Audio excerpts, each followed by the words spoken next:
हम आत्मा में देखना चाहते हैं, हम आत्मा में सुनना चाहते हैं, लेकिन हमें यह नहीं पता कि आत्मा में देखने और सुनने की क्षमता को कैसे एक्टिवेट किया जाए। यह सब आत्मा की नींव से शुरू होता है और वह है प्रार्थना।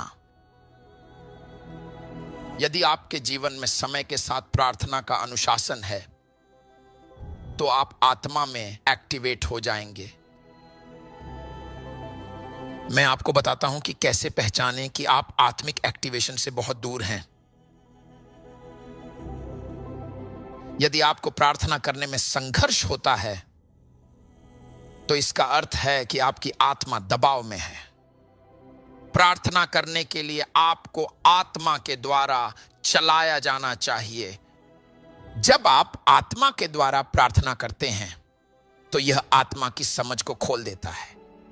यह केवल परमेश्वर से बात करना ही नहीं है, बल्कि यह आपको आपके आसपास की आत्माओं और उनके कामों को पहचानने की समझ भी देता है।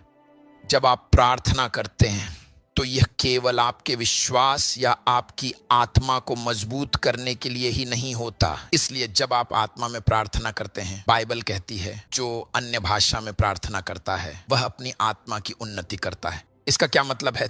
3 बातें होती हैं जब आप अन्य भाषाओं में प्रार्थना करते हैं। पहली बात, बाइबल कहती है कि आप परमेश्वर से बात करते हैं। जो अन्य भाषा में प्रार्थना करता है वह परमेश्वर से बात करता है। तो पास्टर, मुझे नहीं पता कि परमेश्वर से कैसे बात करूं, कैसे जुड़ूं। यह बहुत आसान है। अपने दिमाग और भावनाओं को एक तरफ रख दीजिए। जब आप दूसरी भाषाओं में प्रार्थना करना शुरू करते हैं, जब आप अन्य भाषा में प्रार्थना करते हैं, तब आप परमेश्वर से बात कर रहे होते हैं। बाइबल ऐसा कहती है, इसलिए उस पर विश्वास कीजिए। यह नींव है। दूसरी बात, वह कहता है कि आप अपनी आत्मा को मजबूत कर रहे हैं। और तीसरी बात, आप अपने पवित्र विश्वास को बना रहे हैं। अब इसके बारे में सोचिए। आइए आत्मा की उन्नति के बारे में बात करें। जब आप अन्य भाषाओं में प्रार्थना करते हैं, आपकी आत्मा की उन्नति होती है। इसका अर्थ है कि आपकी आत्मा विकसित होती है। आपकी आत्मा आपके आसपास की आत्मिक बातों को समझने लगती है। आपकी आत्मा वातावरण, बाधाओं और आत्मिक बातों को समझने में तेज हो जाती है। बिना किसी कारण के जब आप किसी स्थान में प्रवेश करेंगे तो आप जान जाएंगे कि वहां कौन सी आत्मा कार्य कर रही है। हालेलुया। क्यों? क्योंकि आपने अपनी आत्मा को उन्नत किया है।